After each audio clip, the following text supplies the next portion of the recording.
Okay, so if you're a home buyer, what would you do earlier? You would make phone calls, you would call up friends, you would probably physically even go to a project site, find out about the developer or a particular project. Now, of course, there are many online real estate portals which will give you all the information that you need. But what we found interesting is the role social media plays in home buying.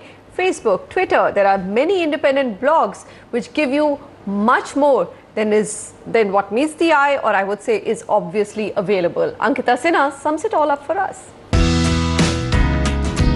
Looking to buy a new home? Well, then logging on to social media should be one of your first steps. Take Twitter for example. It is a buzz with queries seeking information on projects, builder backgrounds and infrastructure in an area. Facebook has hundreds of pages dedicated to specific projects which allow interested parties to share information and even band together into buyer groups in order to get better prices from developers. Online forums are filled with regular posts on the pace of construction in projects, giving home buyers timely information on the status of their homes. Even developers admit that social media today is the go-to platform to check out what is available in the market.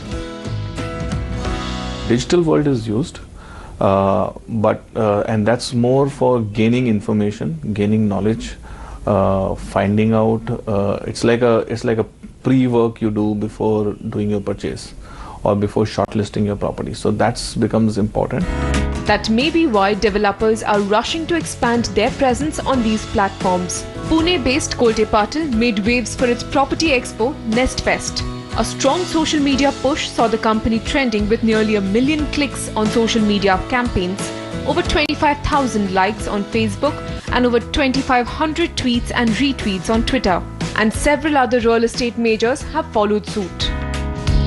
And when you consider the prices, well, social media campaigns cost about 1/10 of traditional marketing campaigns. This clearly shows that in the future, the battles for consumers' hearts will be fought online.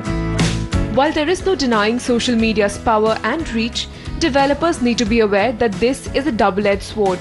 Take the case of Shiraj Kavathar, who booked a flat with DB Realty back in 2010. While he was promised delivery of the project within 2 years, he quickly came face to face with the infamous delays that Indian developers are known for. Frustrated, he decided to take to social media to fight for his cause. We created a community on Facebook and on WhatsApp and on Telegram. So now the total community strength is about 950 members, and it's become like a formidable force which the builder cannot ignore. These platforms are increasingly being used by distressed home buyers to name and shame developers, from delays in delivery to quality of the product to even extortionate demands for money by developers. For so many years, developers have been, peddling, half-truths and sometimes complete untruths for consumers, and they've had no defense. The shoe is on the other foot now. Not every negative report is based on facts, which is why home buyers need to be doubly careful.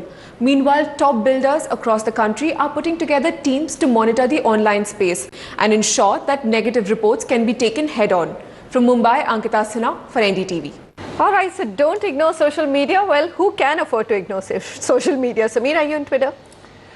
I'm on Facebook. I'm getting there to The reason why I asked is because every time I post a picture of the debate, I try and tag you to it and I can't. So you need to get onto Twitter very, very quickly. I have a Twitter account though. I know, but I don't see your picture and I don't see any activities. You need to do that. Okay, great. After that social media initiative, with that, thanks very much, Sameer, for all the data and of course all the questions that Sameer's taken in every budget. That's how precise it is. Scientific data culled out in your budget.